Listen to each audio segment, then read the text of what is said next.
परम सत्कार योग प्यारे साथ संगत जी, प्यार और सत्कार से कहना धन निरंकार जी।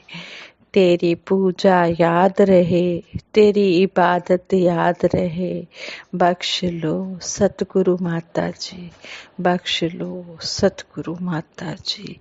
ना जाने किन फूलों से खुश होकर तूने ये प्यार दिया, वरना हम तो कहाँ थे इस काबिल जो इतना सत्कार दिया। तेरी मेहरबानी याद रहे, तेरी इनायत याद रहे, बख्श लो सतगुरु माता जी, बख्श लो सतगुरु माता जी। सतगुरु माता जी, हम सब फूलनहार हैं, आप जी बख्शनहार हो, हमें बख्श लेना। हम कदम कदम पर गलतियां कर जाते हैं, सच्चे पातशाह हम पर अपनी मेहर भरी नजर रखना, मेहर भरा हाथ रखना, हम गलतियां ना करें। हम आप जी के बताए हुए रास्ते पर चलते चले जाएं। जो आप जी हमें समझा रहे हैं, हम उनको कर्म रूप में अपने जीवन में उतारें। सात संगत जी कहते हैं, भगवान गौतम बुद्ध का प्रवचन सुनने एक व्यक्ति हर रोज आता और बड़े ही ध्यान से उनकी बातें सुनता। बुद्ध भगवान गौतम बुद्ध अपने प्रवचन में लोभ, मोह, द्वेष और अहंकार छोड़ने की बात करते थे। एक दिन वह व्यक्ति अवसर पाकर महात्मा बुद्ध के पास गया। उसने पूछा कि मैं 1 महीने से आपका प्रवचन सुन रहा हूँ, पर मेरे ऊपर उसका कोई असर ही नहीं हो रहा है। ऐसा नहीं है कि आप कोई भी बात सही नहीं कह रहे हैं, आप तो सही कह रही हैं, लेकिन इसका क्या कारण है कि मुझ पर असर नहीं हो रहा है? क्या मुझ में कोई कमी है? गौतम बुद्ध जी ने पूछा, यह बताओ कि तुम कहाँ के रहने वाले हो? उस व्यक्ति ने कहा, श्रावस्ती। गौतम बुद्ध जी ने पूछा, श्रावस्ती यहाँ से कितनी दूर है? उसने दूरी बताई। फिर गौतम बुद्ध जी ने पूछा, तुम वहाँ कैसे जाते हो?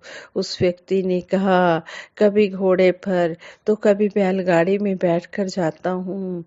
फिर गौतम बुद्ध जी ने कहा, अच्छा यह बताओ, क्या तुम बिना चले यहाँ से श्रावस्ती पहुँच सकते हो? उस व्यक्ति ने बड़ी हैरानी से कहा, बिना चले वहाँ कैसे पहुँचा जा सकता है? इसके लिए चलना तो पड़ेगा ही, या फिर किसी वाहन का सहारा लेना पड़ेगा। गौतम बुद्ध जी बोले, तुमने सही कहा, चलकर ही अपने लक्ष्य तक पहुंचा जा सकता है, अपनी मंजिल को पाया जा सकता है। इसी तरह अच्छी बातों का प्रभाव भी तभी पड़ता है जब उन्हें अपने जीवन में उतारा जाए, उसके अनुसार आचरण किया जाए। प्रवचन सुनने या पढ़ने से कुछ भी हासिल नहीं होता है। तब उस व्यक्ति ने कहा कि अब मुझे अपनी भूल समझ में आ गई है, आज से मैं आपके बताए हुए रास्ते पर ही चलूंगा। सात संगत जी, गौतम बुद्ध जी के कहने का भी यही अर्थ था कि जो भी हम सत्संग में सुनते हैं, पढ़ते हैं, उसको अपने जीवन में अमल रूप में उतारें। इसी तरह ही आज सतगुरु माता सुदीक्षा जी महाराज वक़्त के सतगुरु भी हमें यही सब कुछ समझा रहे हैं कि जब तक हम अमल नहीं करेंगे बात बनने वाली नहीं है। जितना मर्जी हम सत्संग सुन लें, सेवा कर लें, सिमरन कर लें, जब तक हम अच्छी तरह से अपने मन में इन बातों को नहीं बिठा लेते, हम कर्म रूप में नहीं उतार लेते, तब तक बात बनने वाली नहीं है। अगर बातें करने से ही बात बन जाती या सुनने से ही बात बन जाती तो सतगुरु को कहना ही ना पड़ता कि कर्म करो। संगत जी कहते हैं कि हम सभी 5 तत्वों के बने हुए हैं। शहंशाह जी भी कह रहे हैं, एक को नूर है सब दे अंदर, नर है चाहे नारी है, ब्राह्मण खत्री वैश्य हरिजन इक दी खलकत सारी है। चाहे कोई भी है, हर किसी में आत्मा है। मन को जब यह बात समझ में आ गई तो भ्रम मिट गए, मन में खड़ी हुई दीवारें गिर गई। अब मन में अच्छी सोच आ गई। फिर जब ये ऐसी सोच आ जाती है कि अब सारे ही अपने हैं, जिनको हम कहते हैं कि ना कोई वैरी ना ही बेगाना, सगल संग हमको बनाई, कि ना कोई वैरी है ना बेगाना है, सारा संसार हमारा अपना है। फिर सही मायनों में प्रार्थना भी मन से ही निकलेगी कि सबका भला करो भगवान, सबका सब विधि हो कल्याण। फिर किसी के लिए बुरा नहीं मांगा जा सकता, क्योंकि अब कोई पराया रहा ही नहीं, तो मैं किसका बुरा मांगूं। किसी शायर ने भी कहा है, किसके सिर पर पत्थर मारूं, कौन पराया है, शीश महल में हर एक चेहरा अपना लगता है, कि मैं किसको पत्थर मारूं, ये सारे मेरे ही तो रूप में है। फिर बात वही आएगी कि जब तक संतों का संग नहीं करते, संतों से यह उजाला नहीं लेते, संतों की मति को धारण नहीं करते, जीवन में यह बदलाव आने वाला नहीं है। इसलिए ब्रह्म ज्ञानियों के संग को सबसे ज्यादा अहमियत दी गई है। जैसे भगवान श्री राम जी ने भी शबरी को नवधा भक्ति जब बताई तो यही कहा कि प्रथम भक्ति संतन कर संगा। प्रथम कहते हैं पहले को, very first step to be taken, लिया जाने वाला सबसे पहला कदम, कि कहते हैं कि संतों का संग करना है, यह सबसे जरूरी काम है।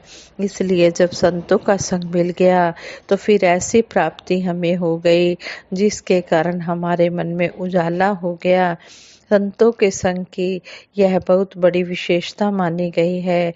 यह अवस्था बनी रहे, इसके लिए फिर लगातार सत्संग की जरूरत बताई जाती है। ब्रह्म ज्ञानियों का संग जब हमें मिल जाता है, संतों की मति मिल जाती है, तो हमारी सोच बदल जाती है। सोच बदलती है तो हमारी नज़र बदल जाती है। पहले हम देखते थे केवल हिंदू मुस्लिम सिख करके, केवल ब्राह्मण क्षत्रिय वैश्य हरिजन करके, लेकिन अब दृष्टि आत्म वाली हो गई है। एक आत्मा के रूप में, नूर के रूप में देख रहे हैं कि साहब तेरी साहिबी घट घट रही समाए, घट घट अंतर सर्व निरंतर केवल एक मुरारी। अब वो नजर मिल गई है, आत्म भाव से देखते हैं तो फिर नफरत कहाँ पर। अगर प्रभु का नूर घट घट में है, देख रहा हूँ, तो फिर क्या मैं प्रभु से नफरत करूंगा। शीश महल में हर एक चेहरा अपना लगता है, जैसे वो एग्जाम्पल भी कई सालों से दिया जाता रहा है कि किस प्रकार से एक राजा ने एक शीशे का महल बनवाया, शीशे का कमरा बनवाया, चारों तरफ शीशे ही शीशे। उसने शर्त रख दी कि अपने अपने कुत्ते कोई भी लेकर आए, और जो कुत्ता सही सलामत इस कमरे में से होकर बाहर निकल जाएगा उसको इनाम दिया जाएगा। यह सुनकर सारे ही अपने अपने पालतू कुत्तों को ले आए। हर कुत्ता खून से लथपथ जख्मी हालत में बाहर लाया जाता, लेकिन एक कुत्ता ऐसा आया कि सही सलामत खुद ही चलकर अंदर से बाहर आ गया। राजा की शर्त के मुताबिक उसके मालिक को इनाम दे दिया गया, लेकिन इनाम देते समय राजा ने पूछ लिया कि यह राज तो बताओ कि आपका कुत्ता सही सलामत बाहर कैसे निकल आया। उसके मालिक ने बताया राजा को कि मैंने अपने घर में इसी तरह का शीशे का कमरा बनाया और मैं इसको रोज लेकर जाता। पहले तो यह भी भौंकता और झपटता, क्योंकि इसको लगता था कि मेरे मुकाबले में पता नहीं कितने कुत्ते मेरे ऊपर भौंक रहे हैं।